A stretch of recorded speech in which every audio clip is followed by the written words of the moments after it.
하나님 아버지의 사랑과 우리 주 예수 그리스도의 은혜와 평강이 저와 여러분 심령 속에 말씀과 성령으로 충만하시기를 우리 주 예수 그리스도 이름으로 간절히 축원합니다.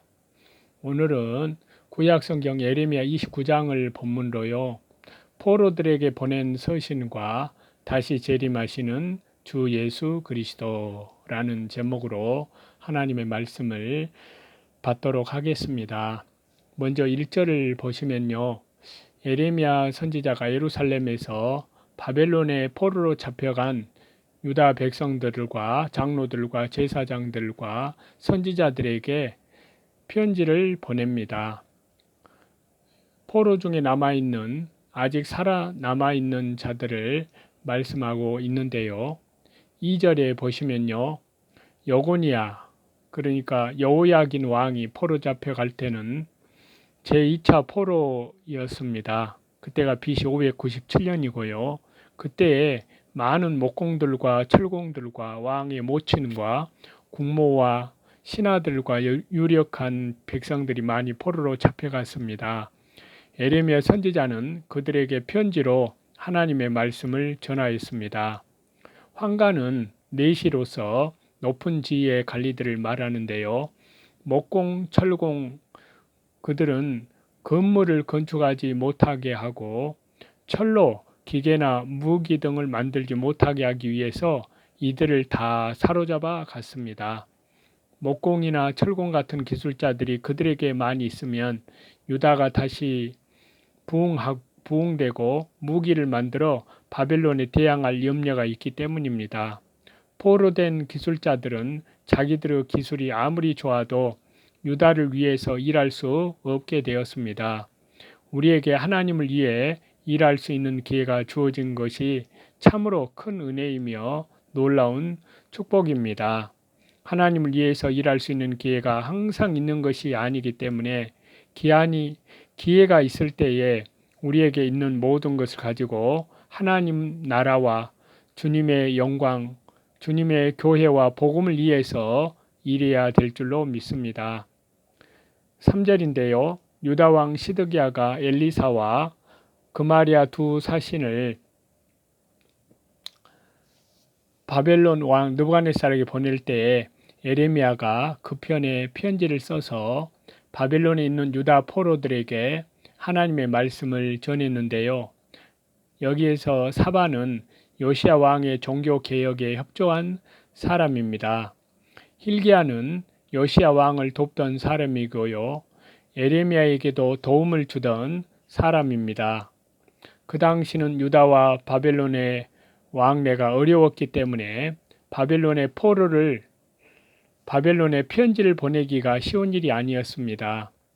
그러나 마침 시드기야 왕이 두 사신을 보내게 되었기 때문에 그 편에 편지를 보냅니다. 하나님께서 기회를 주셨을 때 직접 가서 전도하는 것도 좋고 직접 갈 수 없을 때는 문서로 전하는 것도 좋습니다. 예레미야가 예루살렘 거민에게 하나님의 말씀을 직접 전했고 바벨론에 있는 포로에게는 문서로 전했습니다. 우리도 직접 나가 하나님의 말씀을 전하기도 하며 또 편지나 책에 기록하여 전하기도 하면서 때를 따라 어떤지 못 어떤지 힘써 복음을 전파합니다. 4절에서부터 9절까지인데요. 하나님께서 바벨론에 포로로 잡혀간 사람들에게 그곳에서 해야 할 일을 예레미야를 통해서 가르쳐 주셨는데요. 먼저는 바벨론에서 집을 짓고 거하라는 것입니다. 그리고 그 다음에는 전원을 만들고 그 열매를 먹으라고 하십니다. 바벨론에 있는 거짓 선지자들은 속히 유다 땅으로 다시 돌아갈 것이기 때문에 집을 지을 필요가 없다고 백성을 가르쳤지만 예레미야는 하나님의 뜻을 올바로 전해 주었습니다. 그 다음에는요. 아내를 취하여 자녀를 생산하고 자녀들도 결혼하여 자녀를 생산하게 하여 바벨론에서 번성하고 세잔하지 않게 하라고 했습니다. 대개 남자들만 포로로 잡혀갔고 부부가 다시 합할 수 없으므로 바벨론에서 재혼하여 아내를 취하라는 것이며 부자간에 포로된 자들은 그 아들도 아내를 취하여 거기에서 자녀를 생산하여 세잔하지 않게 하라는 것입니다. 그리고 네 번째로는요, 사로잡혀간 그 성읍이 평안하기를 힘쓰고 위하여 기도하라고 했습니다. 거짓 선지자나 그들에게 미혹받은 자들은 바벨론이 속히 멸망하고 유다 땅으로 다시 돌아가기를 원하였습니다. 그러나 하나님의 뜻은 바벨론이 평안하기를 기도하라는 것입니다. 그 나라가 평안하여야 그들의 생활도 안정되고 신앙생활도 잘할 수 있기 때문입니다. 다섯 번째는요, 거짓 선지자들의 미혹을 받지 말라고 하셨습니다. 거짓 선지자들은 두 해가 차기 전에 2년이 되기 전에 포로된 유다 백성이 다시 본국으로 돌아간다고 예언을 했는데요. 그러므로 그 말에 미혹된 사람들은 바벨론에 임시로 있다가 본국으로 돌아갈 생각만 하고 자기들의 할 일을 제대로 하지 않고 있었습니다. 또 어떤 사람들은 유다 땅만 사모하며 바벨론에서 포로 생활, 종살이 하게 된 것을 부끄럽게 생각하고 탄식하며 절망 속에 빠져 있었습니다. 고난 중에 과거에 잘 살았던 것만 생각하고 낭망하는 것은 신앙 믿음이 아닙니다. 돌아갈 것만 생각하여 현재의 할 일을 하지 않는 것도 신앙 믿음이 아닙니다. 하나님의 뜻은 그들이 70년간 바벨론에서 포로 생활을 하라는 것입니다. 그러므로 하나님께서 예레미야 선지자를 통해서 그들이 바벨론에서 행할 바를 바로 가르쳐 주셨습니다. 하나님께서 메워준 바벨론 왕의 멍에를 메어야 유다 사람들이 바로 됩니다. 그 멍에를 메어야 과거의 모든 교만과 허영심과 모든 자랑하던 것이 깨어져 나가고 자아가 깨어져 나가고 지극히 낮아져서 주 예수 그리스도의 십자가의 보혈 영원한 속량함 안에서 철저히 회개하며 하나님의 말씀을 순종하고 하나님께 소망을 두고 하나님만 의지하기 때문에 영적인 새 생명이 소생하여 나옵니다. 성도는 어떤 환경에서도 하나님께서 가장 좋은 것으로 주실 줄 믿고 그 멍에를 잘 메고 나가야 합니다.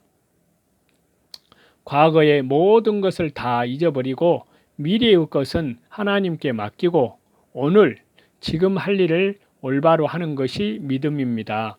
요셉은 애굽에서 맏아들을 낳고 이름을 므낫세라고 지었는데요. 므낫세라는 뜻은 다 잊어버렸다는 뜻입니다. 요셉은 과거의 아버지 집에서 잘 지내던 것이나 형들의 과오는 다 잊어버리고 오직 지금 오늘 믿음으로 사는 생활을 했습니다. 우리는 현재의 할 일을 올바로 하여 세잔하지 않고 창성에 나아가야 합니다. 전원을 만들고 그 열매를 먹으라. 자기 먹을 양식을 얻기 위해서 힘써 일하라는 것입니다. 성도는 육신의 양식뿐 아니라 신령한 양식을 위하여 믿는 일을 힘써 해야 합니다. 자녀를 생산하라는 것은 영이 창성하도록 일하라는 뜻이 있습니다. 우리의 영이 자라나고 다른 사람을 많이 살려내어 창성해 나가도록 하여야 합니다. 또 성도는 자기가 사는 나라가 평안해야 자기도 평안하고 믿는 일도 잘할 수가 있습니다. 그러므로 언제나 자기가 사는 나라가 평안하도록 기도하는 것이 필요합니다. 우리도 나라가 평안하도록 기도하고 교회가 평안하기를 힘쓰며 기도해야 됩니다. 10절에서 11절인데요. 하나님께서 유다인들을 바벨론에서 포로 생활하게 하는 것은 그들에게 재앙을 주려는 것이 아니고요. 평안을 주기 위한 것이었습니다. 장래의 소망을 주려는 것이었습니다. 현재는 유다 백성이 재앙을 만나 이방에서 종살이하고 있지만 그것으로 말미암아 주 예수 그리스도의 십자가의 보혈 영원한 속량함 안에서 철저히 회개하고 낮아져서 연단을 받으면 마침내 복을 받는다는 말씀입니다. 다시 말해서요, 하나님께서 유다 백성을 종살이 시키는 것은 모든 교만과 허영심과 예부적으로 의지하고 자랑하던 것들을 다 버리게 하고 하나님께만 부르짖게 만들어 영적인 참 평안을 주고 장래에 참된 기업을 주기 위한 것입니다. 그러므로 바벨론에 포로로 잡혀간 사람은 바벨론의 명예를 부끄럽게 생각하지 말고 낙심하지도 말아야 합니다. 어떤 환경에서도 믿음을 잘 지키면 반드시 하나님께서 평안을 주시고 소망을 주시고 복을 주십니다. 요셉이 애굽에서 종살이하고 애매히 감옥에 갇혀 있었지만 그곳에서 멍에를 메고 믿음을 잘 지켰기 때문에 하나님께서 평안도 주셨고 그 큰 구원을 이루어 주셨습니다. 12절에서 14절인데요. 바벨론에 포로된 사람들이 그 멍에를 잘 메고 그곳에서 믿음을 지키고 하나님의 명령대로 할 일을 올바로 하고 전심으로 하나님을 찾고 찾으면 하나님께서 만나주시고 포로된 중에서 다시 되돌아오게 해 주신다는 것입니다. 너희가 전심으로 나를 찾고 찾으면 나를 만나리라. 주 예수 그리스도의 십자가의 보혈, 영원한 속량함 안에서 회개하며 전심전력을 기울여서 하나님을 찾으면 하나님을 만난다는 뜻입니다. 바벨론에는 성전이 없지만 거기에서 하나님을 만나면 그곳이 성전이요 하나님께서 친히 성전이 되어 주시는 것입니다. 그래서 에스겔서 11장에 보시면요. 그런즉 너는 말하기를 주 여호와의 말씀에 내가 비록 그들을 멀리 이방인 가운데로 쫓고 열방에 흩었으나 그들이 이런 열방에서 내가 잠깐 그들에게 성소가 되리라 라고 말씀하고 계십니다. 유다 백성이 전심으로 하나님을 찾아 하나님을 만나고 하나님을 모시면 하나님께서 성소가 되십니다. 그러나 유다 땅에 남아있는 유다인들은 예루살렘 성전만 자랑하고 하나님을 간절히 찾지도 않고 교만한 마음으로 나아갔기 때문에요. 하나님께서 온수를 보내어 예루살렘 성소를 다 불살라 버렸습니다. 간절히 하나님을 찾는 믿음이 중요합니다. 오늘날 우리도 전심으로 하나님을 찾고 찾을 때가 왔습니다. 하나님을 만나기까지 신령한 세계가 발견될 때까지 은밀한 골방에 들어가 전심으로 하나님을 찾고 찾아야 됩니다. 성도가 신령한 세계에 들어가야 자기 영이 살고 생명의 역사가 있고 하나님의 성령으로 권능이 말씀과 성령으로 입혀져서 성화 구원을 이루어갈 수가 있습니다. 그때에 하나님의 말씀이 꿀보다 달게 되고 꿀송이보다 더 달게 됩니다. 신령한 세계를 찾으면 고기가 물속에서 사는 것과 같지만 그 세계를 잃어버리면 물고기가 물을 떠난 것과 같습니다. 신령한 세계에서 사는 때는 어떠한 멍에라도 그 멍에가 가볍습니다. 성도가 신령한 세계를 찾지 못하면 믿는 일은 형식이 되고 내적 생명의 역사가 없으며 모든 일이 힘들고 억지가 됩니다. 15절에서 19절인데요. 바벨론에 있는 유다 사람들이 바벨론에서도 자기들을 위하여 선지자들을 일으키셨다고 좋아하였습니다. 그러나 그 선지자들은 거짓 선지자들이었습니다. 그 거짓 선지자들의 이름은 아합과 시드기야인데요. 그들은 참 선지자 예레미야를 대적하고 비방하였습니다. 그러므로 하나님께서 그 거짓 선지자들을 심판하시겠다고 하셨는데요. 예레미야는 유다 땅에 남아있는 백성들에게도 하나님의 심판을 전했습니다. 즉 하나님께서 그들에게 칼과 기근과 연병을 보내어 심판하신다는 것입니다. 그러므로 바벨론에 사로잡혀간 유다인들은 바벨론에서 2해 2년이 차기 전에 돌아간다고 말하는 거짓 선지자들의 말을 믿지 말고 또 유다 땅에 남아있는 유다인들을 부러워하지 말고 하나님의 말씀만 믿고 그대로 순종해야 살고 복을 받게 된다는 말씀이십니다. 그들이 나 여호와의 말을 듣지 아니하며 듣지 아니함이니라. 여기서 그들은 유다 땅에 남아있는 유다인들이 가리키는데 유다인들을 가리키는데요.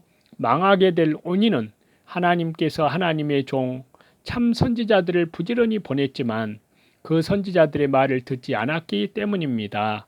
하나님께서 하나님의 종을 보내어 말씀해 줄 때에 그 말씀을 잘 받아서 순종해야 은혜를 그리고 복을 받습니다. 만일 그 말씀을 거역하고 듣지 않으면 하나님께서 반드시 재앙을 내리십니다.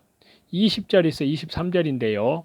바벨론에 있는 유다인들에게 예언하고 있는 거짓 선지자는 골라야의 아들 아합과 마아세야의 아들 시드기야였습니다. 이 두 사람이 바벨론에서 거짓 예언을 하였습니다. 그 선지자들은 하나님이 보낸 선지자도 아니고 하나님의 말씀을 전하는 것도 아니며 자기 마음에서 나오는 대로 거짓 예언을 하는 것 뿐이었습니다. 그 선지자들은 또 이웃의 아내와 행음하며 망령되이 행했습니다. 그러므로 하나님께서 그 거짓 선지자들을 느부갓네살 왕의 손에 붙여 죽게 하되 시드기야는 불살라 죽이게 했습니다. 느부갓네살 왕이 그들을 죽인 이유는 잘 알 수 없지만요. 바벨론 왕을 거역한 죄나 혹은 도덕적인 죄로 인해 죽인 것 같습니다. 하나님의 말씀을 떠난 자들은 올무에 걸려서 망하게 되고 수치를 당하여 저주거리와 속담거리가 된다는 것입니다. 거짓 선지자들은 이와 같이 하나님께서 심판하십니다. 24절에서 27절인데요. 여기에 느헬람 사람 스마야, 이 사람도 바벨론에 있는 유다 백성에게 거짓 예언하는 거짓 선지자였습니다. 스마야는 아합과 시드기야처럼 정치적으로나 도덕적으로는 잘못한 것이 별로 없고 참 선지자와 같이 행하고 참 선지자와 같은 권위를 가지고 백성 앞에서 예언을 하였는데요. 그러므로 바벨론에 있는 유다 백성들이 그에게 많이 속은 것 같습니다.